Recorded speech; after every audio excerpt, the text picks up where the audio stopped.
धर्म और आध्यात्म की नगरी के नाम से अभी तक काशी की पहचान थी, लेकिन अब इस पहचान में एक नया अध्याय टेंट सिटी के रूप में जुड़ने वाला है, जो प्रधानमंत्री नरेंद्र मोदी और बनारस के सांसद का ड्रीम प्रोजेक्ट भी है।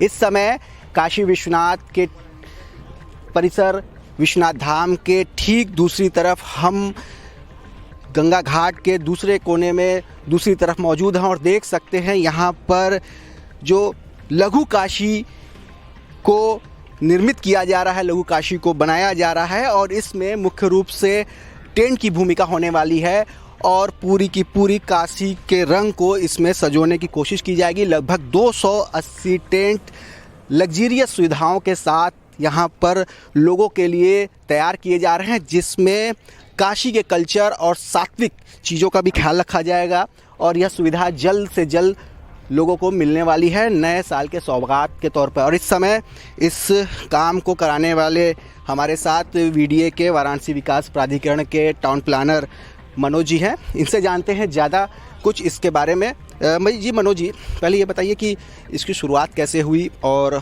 अब किस तरह के फाइनल स्टेज पे है, इसके क्या मेजर हाइलाइट्स हैं? देखिए, इसका शुरुआत तो पिछले 1-2 साल से कंसेप्चुलाइज किया जा रहा था कि कोरोना के कारण वो नहीं हो पा रहा था। कि एक यूनिक एक्सपीरियंस काशी में करने के लिए ये टेंट सिटी की परिकल्पना की गई थी। आप जैसा कि जानते हैं, धर्म और अध्यात्म की एक काशी एक नगरी है, उसी को आगे बढ़ाते हुए कैसे पर्यटकों को एक यूनिक एक्सपीरियंस दिलाया जाए। तो घाट के इस तरफ का जो एरिया है, इससे पूरा आपका देखिए कि पूरा घाट एक तरीके से अर्धचंद्राकार जो घाट है वो पूरा एक खूबसूरत दिखता है। रात को भी आप देखें तो ये एक ऐसा स्थल है जिससे पूरी काशी आपको दिखती। तो यहाँ पे फिर परिकल्पना की गई कि एक ऐसा टेंट सिटी की स्थापना की जाए जिससे यहाँ पे पर्यटक आएँ, यहाँ पे रहें, काशी की एक महत्ता, काशी की धर्म, काशी की संस्कृति को फील करें। यहाँ पे इस तरीके की डिफरेंट फैसिलिटीज़ करी गई हैं, तैयार हो रही हैं, जिससे एक अध्यात्म का आपको फील मिलेगा यहाँ पे स्टे करने पे।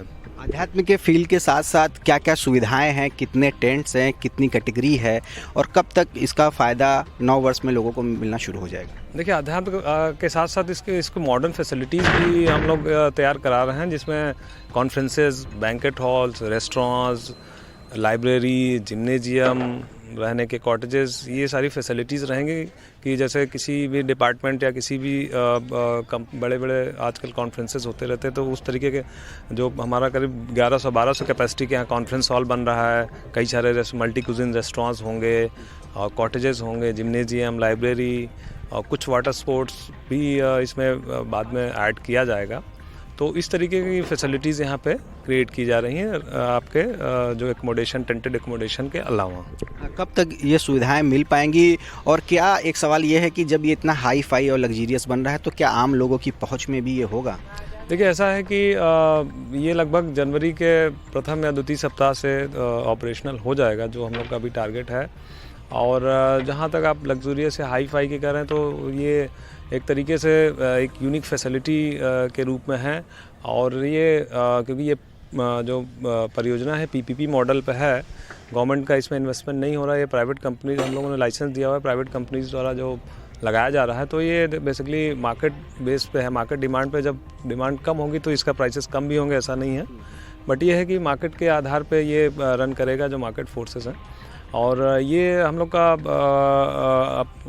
का ये है कि इसमें कम कास्ट के भी आपके कॉटेजेस हैं, जो डीलक्स कॉटेजेस हैं, कम कास्ट के, थोड़े से मिड कॉस्ट के, हाई कॉस्ट के, तो कम कॉस्ट के भी कॉटेजेस हैं इसमें, जिसको एक नॉर्मल पब्लिक आके, नॉर्मल लोग आके स्टे करके यहाँ पे एक यूनिक एक्सपीरियंस ले सकते हैं। कल्चर की बात करें, बनारस की बात हो रही है तो कल्चर की बात करना ज़रूरी है, यहाँ के क्यूजीन की बात करना ज़रूरी है। तो यहाँ का जो कल्चर है इस टेंट सिटी में, क्या उसको भी बताया जाएगा, उसका भी प्रेजेंटेशन होगा और जो क्यूजीन है बनारस की उसको भी यहाँ पर लोग चख सकेंगे? बिल्कुल, जो यहाँ का रेस्टोरेंट होंगे या एक हम लोग इस तरीके का प्लान कर रहे हैं कि आपका फूड की कुछ स्टॉल्स भी लगे, जो लोकल बनारसी फूड होता है उसके कुछ स्टॉल्स भी हों, कुछ एग्जीबिशन हो, जो लोग आएँ उनको काशी के बारे में एग्जीबिशन के माध्यम से, कुछ म्यूरल्स के माध्यम से, इस तरीके के कुछ सैंड आर्ट के माध्यम से भी उनको काशी के बारे में बताया जाए। ये भी हम लोग का एक इस परियोजना में परिकल्पना है, जो कि जैसे जैसे ये कंप्लीट होता जाएगा उन सब को भी हम लोग इसमें परिकल्पित करेंगे। एक अंतिम सवाल ये है कि कितने लाख की कितने करोड़ की परियोजना ये है लगभग अब तक के जो? देखिए, हम लोगों ने अभी, क्योंकि अब जैसा बता पीपीपी मॉडल का प्रोजेक्ट है, तो अभी ये फेजेज़ में डेवलप होगी। तो जैसे फर्स्ट फेज़ में टोटल जैसे 600 टेंट्स का मैक्सिमम ये परियोजना फर्स्ट फेज़ हम लोगों को दिया है, लेकिन अभी 280 से 300 टेंट्स ही अभी लॉन्च हो रहा है। तो जैसे जैसे ये फेजेज़ में बढ़ेगा कार्य, मे बी इस साल सक्सेसफुल हो, अगले साल और ज़्यादा इसमें टेंट्स की एडिशन होगी। तो इस तरीके से फेजेज़ में कर रहे हैं। तो प्रोजेक्ट कॉस्ट तो बेसिकली प्राइवेट डेवलपर्स के द्वारा ही इन्वेस्ट किया जा रहा है, सरकार के द्वारा इसमें कोई इन्वेस्टमेंट नहीं किया जा रहा। सरकार का कोई इन्वेस्टमेंट नहीं होगा, बल्कि जो वीडीए है उसके सुपरविज़न में और उसकी देख रेख में ये पूरा काम कराया जा रहा है और काशी को पूरी तरह से यहाँ पर दिखाने की कोशिश होगी, बताने की कोशिश होगी। लघु काशी यहाँ पर दिखाया जाएगा। हमारे साथ इस टेंट सिटी के ऑपरेशनल से लेकर कंस्ट्रक्शन तक की जिम्मेदारी संभालने वाले प्राइवेट कंपनी के मैनेजर हैं। इनका परिचय पहले लेते हैं और उसके बाद इसके बारे में। जी, अपना नाम बताएं। जी नमस्कार, मेरा नाम वरुण कुमार पांडे है। मैं एज ए जनरल मैनेजर इस प्रोजेक्ट को देख रहा हूँ। वरुण जी, ये बताइए कि काशी को किस तरह दिखाएंगे? बाहर से जो लोग आते हैं, गलियां हैं, शहर है, मंदिर है, घाट हैं, इन सारी चीज़ों को बखूबी इस टेंट सिटी में कैसे उतारेंगे आप? हम धन्यवाद, क्वेश्चन बहुत अच्छा आपका। सिंस क्या कहते हैं, हम लोग गंगा किनारे ही हैं और आध्यात्मिक नगरी को ध्यान में रखते हुए हमने यहाँ पे no liquor policy, no nonveg policy कर रखी है। क्विजीन में बनारस के डिफरेंट घरानों से खानों का क्विजीन का हम लोग वो कर रहे हैं। वो हमारे रेस्टोरेंट में हमारे पर्यटक उसका लुत्फ़ उठा पाएंगे। सुबह एक झलक हम लोग बनारस आरती का भी यहाँ से थीम देने की कोशिश करेंगे। शाम को एक जैसे अपने बनारस घराने कथक डांस हो गए, ठुमरी हो गया, कजरी हो गया, इस तरह का भी एक परफॉर्मेंस अपने गेस्टों के लिए हम रखेंगे जिसमें डेली शाम को उसका लुत्फ़ उठा सकें। शाम को सारे पर्यटन को हम अपने बोट्स के द्वारा यहाँ से गंगा आरती दिखाने ले जाएंगे। प्लस जिनको भी भगवान की को प्रभु की दर्शन करने की इच्छा होगी बाबा विश्वनाथ की, उनके लिए बोट की फैसिलिटी यहाँ से दी जाएगी। वो यहाँ से घाट पे जाके वहाँ से विश्वनाथ कॉरिडोर में जा सकते हैं। तो कब तक ये शुरू हो जाएगा? कब लोगों को इसमें आना शुरू कर देंगे और क्या अभी इसका फिलहाल परफॉर्मेंस कैसा है, किस तरह का रिजल्ट आ रहा है? मार्केट से बहुत अच्छा रिस्पांस मिल रहा है हम लोगों को। लोग काफ़ी इस प्रोजेक्ट की सराहना भी कर रहे हैं। हम लोग कोशिश कर रहे हैं इसको 10 तारीख तक अपना काम ख़त्म कर लें, लेकिन गेस्टों के लिए जो बुकिंग हमने ओपन की है वो 15 जनवरी ऑनवर्ड कर रखी है। हमारी वेबसाइट लॉन्च हो चुकी है ऑनलाइन माध्यम से और डायरेक्टली बुकिंग की जा सकती है। जो टेंट्स होंगे उस टेंट्स में क्या क्या लोगों को मिलेंगी चीज़ें, क्योंकि घाट किनारे का ये हिस्सा है, क्या पूरी होटल जैसी व्यवस्था ही होगी या कुछ अलग होगा, कुछ नेचुरल लुक देने की? हमारे पास जितने भी कॉटेजेस हैं उसमें सारी आधुनिक सुविधाएं होंगी। बस हाँ, एक थोड़ा सा चैलेंज है कि टेम्पोररी स्ट्रक्चर है, तो उसकी वजह से कहीं ना कहीं लिमिटेशंस आ रही हैं थोड़ी सी।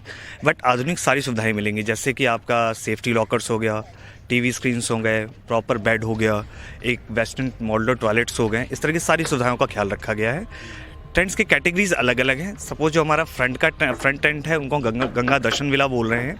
उसमें एक लाइक 1000 स्क्वायर फीट के साथ बाहर आपका खुद का प्लंज पूल होगा। उसके बाद एक आपका सामने बरादरी कह सकते हैं आप उसको, गजीबो हट होंगे, और उसके बाद आपका एक प्राइवेट बीच होगा जहाँ से आप बैठ के अपने टेंट के में या फिर उस गजीबो में एक बनारस का अद्भुत नज़ारा ले सकते हैं। तो एक अद्भुत नज़ारा यहाँ से लिया जा सकता है बनारस के इस टेंट सिटी से, और न केवल इस टेंट सिटी के जरिए आध्यात्म और धर्म से जोड़ने की कोशिश होगी, बल्कि लग्जरी सुख सुविधाओं से लैस भी यह टेंट सिटी होगा। और जनवरी के मध्य में इसकी शुरुआत भी हो जाएगी और पीएम मोदी, नरेंद्र मोदी का जो ड्रीम प्रोजेक्ट है वो भी शुरू हो जाएगा। रोशन जायसवाल, वाराणसी, GNT के लिए।